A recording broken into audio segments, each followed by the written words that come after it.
Hi hello welcome to జాట్ TV. పోలీసులకు ఘోర అవమానం.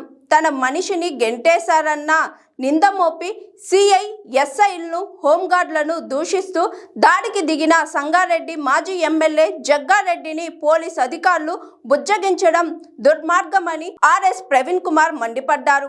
ఈ వ్యవహారం రేవంత్ రెడ్డి పాలనలో పోలీసులకు జరిగిన ఘోర అవమానమని పేర్కొన్నారు. పోలీసులపై దాడికి యత్నించిన జగ్గారెడ్డి ఘటనపై ఆయన స్పందిస్తూ కేసు నమోదు చేయకుండా జగ్గారెడ్డిని ప్రాధేయపడటం రాష్ట్రంలో అడుగంటిన పోలీసుల ఆత్మస్థైర్యాన్ని సూచిస్తుందని పేర్కొన్నారు. ఏ పాపం ఎరగని సోషల్ మీడియా యాక్టివిస్టులపై చీటికి మాటికి చిల్లర కేసులు పెట్టి జైలుకు పంపించి సుప్రీంకోర్టులో కోట్లకు కోట్లు ప్రజాధనం వృధా చేస్తున్న తెలంగాణ పోలీసులు తమపై దాడికి యత్నించిన జగ్గారెడ్డిపై చట్టరీత్యా చర్యలు తీసుకోకపోవడం శోచనీయమని పేర్కొన్నారు. ఈ ఘటనపై రాష్ట్ర డీజీపీ వేలాది మంది పోలీసులకు హోంగార్డులకు ఏం సందేశం ఇస్తున్నారని ప్రశ్నించారు ఆర్ఎస్ ప్రవీణ్ కుమార్. తెలంగాణ ప్రజలకు నమస్కారం. ఈరోజు మున్సిపల్ ఎన్నికల సందర్భంగా సంగారెడ్డి పట్టణంలో సంగారెడ్డి మాజీ ఎమ్మెల్యే శ్రీ జగ్గారెడ్డి గారు చాలా నీచంగా జుగుప్సాకరమైన భాషలో పోలీసు శాఖను అవమానించారు.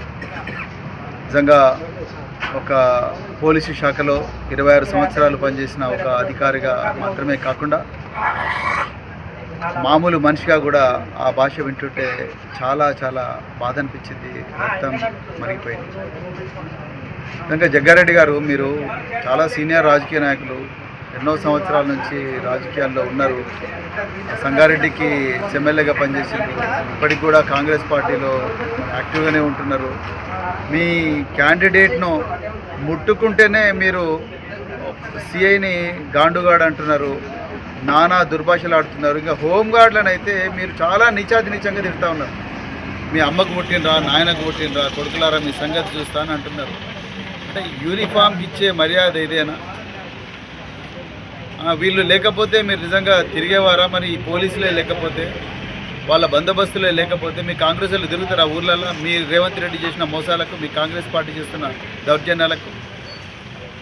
అలాంటి గొప్ప త్యాగాలు చేస్తున్న డిపార్ట్మెంట్ను పట్టుకొని నువ్వు సిఐని గాండుగాడు అంటావా?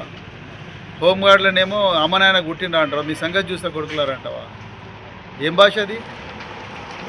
ఇదేనా భాష మీరు మాట్లాడేది ఒక సీనియర్ రాజకీయ నాయకుడిగా? ఇలా నేను అడుగుతా ఉన్నా, ఇలా రేవంత్ రెడ్డికి నేను ఛాలెంజ్ చేస్తున్నా. రేవంత్ రెడ్డి గారు మీరే హోంమంత్రి, మీకు చేతనైతే లేదు. అందుకొరకే మీ దగ్గర ఉండే సీనియర్ రాజకీయ నాయకులు, అదేవిధంగా ఎమ్మెల్యేలు, ఎక్స్ఎమ్మెల్యేలు పోలీసు డిపార్ట్మెంట్ను అష్ట కష్టాలు పెడతా ఉన్నారు. వాళ్ళని బ్లాక్మెయిల్ చేస్తూ ఉన్నారు, వాళ్ళని ఇబ్బందులు పెడతా ఉన్నారు, వాళ్ళకి ఇష్టం లేని పనులు వాళ్ళతో చేయిస్తూ ఉన్నారు. సిట్ల ద్వారా కానీ ఇంకో ద్వారా కానీ వాళ్ళ మీ ఎమ్మెల్యేలే వాళ్ళ మీద విపరీతంగా దౌర్జన్యాలు చేస్తూ ఉన్నారు. ఇంకా యూనిఫామ్కి ఏం వాల్యూ ఉన్నది? హోంమంత్రి మీరే. మీ హోంమంత్రిత్వ శాఖలో ఉండే కానిస్టేబుల్ల మీద, ఎస్ఐల మీద, సిఐల మీద మీ ఎక్స్ఎమ్మెల్యేనే గాండుగాడు అని అంటున్నారు. అదేమన్నా భాషనా అండి వాడాల్సిన భాష? రేవంత్ రెడ్డి గారు మీరు అదే భాష మాట్లాడుతున్నారు, మీ ఎమ్మెల్యేలు, మీ ఎక్స్ఎమ్మెల్యేలు అదే భాష మాట్లాడుతూ ఉన్నారు. మీకు చేత కాకపోతే ఒక్కరోజు మాకు ఇచ్చేయండి, బీఆర్ఎస్ పార్టీకి మీ హోంమంత్రిత్వ శాఖ. పోలీస్ శాఖ పవర్ ఏందో చూపిస్తాం, పోలీస్ శాఖ ఇజ్జత్ ఏందో నిలబెడతాం. ఇంత ఘోరంగా మాట్లాడతారు ఎవరన్నా ఒక డ్యూటీలో ఉండే అధికారులను? నేను ఇప్పటికి కూడా డీజీపీ గారిని రిక్వెస్ట్ చేస్తున్నా, హోంమంత్రికి ఎట్లాగూ చేత కాదు, డీజీపీ గారిని రిక్వెస్ట్ చేస్తున్నా, అర్జెంటుగా 353 ఐపీసీ కింద ఈ జగ్గారెడ్డి మీద కేసులు బుక్ చేయండి, మెజిస్ట్రేట్ మీద ప్రొడ్యూస్ చేయండి, ఆయన నెంబర్ తిరిగిన ఆయన అనుచరులందరి మీద కూడా చేయండి. హోంగార్డులను తిట్టే, సిఐలను తిట్టే, ఎస్ఐలను తిట్టే ఆయన బలంచల మీద చేయకూడదు.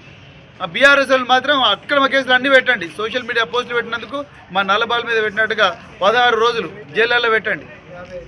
మమ్మల్ని మేజిస్ట్రేట్ల మీద ప్రొడ్యూస్ చేయండి రాత్రి 12 గంటలకు. అవన్నీ చేయండి. మీరు ఇవన్నీ అక్రమాలు చేస్తున్నారు. అందుకొరకు ఇలా they gave you taste of your own medicine. DGP గారు మీరు అర్జెంటుగా 353 ఐపీసీ కింద జగ్గారెడ్డి మీద వాళ్ళ అనుచరుల మీద కేసు బుక్ చేయాలి. ఇది సంస్కృతి మంచిది కాదు, రేవంత్ రెడ్డికి చేత కాదు. నేను మళ్ళీ చెప్తున్నా, ఐపీఎస్ అసోసియేషన్ మీరు ఓన్లీ ఐపీఎస్ ఆఫీసర్ల మీద ఏమన్నా ఐఏఎస్ ఆఫీసర్ల మీద ఎవరైనా మాట్లాడితే మీరు పెద్ద ఎత్తున స్టేట్మెంట్లు ఇస్తున్నారు. మరి సిఐలు ఎస్ఐల మీద ఇయ్యారా మీరు? సిఐలు ఎస్ఐలను గాండుగాళ్ళు అంటుంటూ రకరకాల దుర్భాషలు ఆడుతుంటే కొడుకులారా మీ సంగతి చూస్తామంటుంటే అన్యం పునవర్గని హోంగార్డులు వాళ్ళ డ్యూటీలు చేస్తున్న హోంగార్డులు వాళ్ళు ఈరోజు వాళ్ళ డ్యూటీ చేస్తుంటే మీరు అమ్మాయిలు కుట్టినరా కొడుకులారా మీ సంగతి చూస్తాని ఒక ఎమ్మెల్యే ఎక్స్ఎమ్మెల్యే మాట్లాడుతూ ఉంటే మీ ఐపీఎస్ ఆఫీసర్ ఎక్కడ పోయింది? ఎందుకు ఖండిస్తలేరు మీరు? పోలీస్ అసోసియేషన్ ఎందుకు ఖండిస్తలేదు? ఐఏఎస్ అసోసియేషన్ ఎందుకు ఖండిస్తలేదు? అంటే మీరు ఓన్లీ ఐపీఎస్లను మాత్రమే చూసుకుంటారా?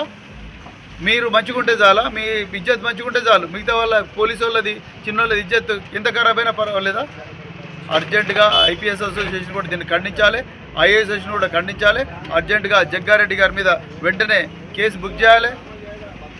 అదేవిధంగా ఆయన మేజిస్ట్రేట్ మీద ప్రొటెక్ట్ చేసి రిమాండ్ చేయాలి. అవసరం అనుకుంటే ఆయన పీడీ యాక్ట్ కింద జైల్లో పెట్టండి. నేను మళ్ళీ చెప్తున్నా రేవంత్ రెడ్డి గారు, ఇది బీఆర్ఎస్ పార్టీ మీకు చూపుతున్న ఛాలెంజ్. ఒక్కరోజు ఆ డిపార్ట్మెంట్ మా చేతిలో పెట్టు. ప్రజల జీవితాలు ఎట్లా కాపాడాలనో, డిపార్ట్మెంట్ ఇజ్జత్ ఎట్లా నిలపాలనో మేము ఒక్క రోజులో చేసి చూపిస్తాం. జై తెలంగాణ, జై కేసీఆర్.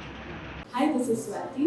లైక్ చేయండి, షేర్ చేయండి, కమెంట్ చేయండి అండ్ సబ్స్క్రైబ్ చేయండి GRTV.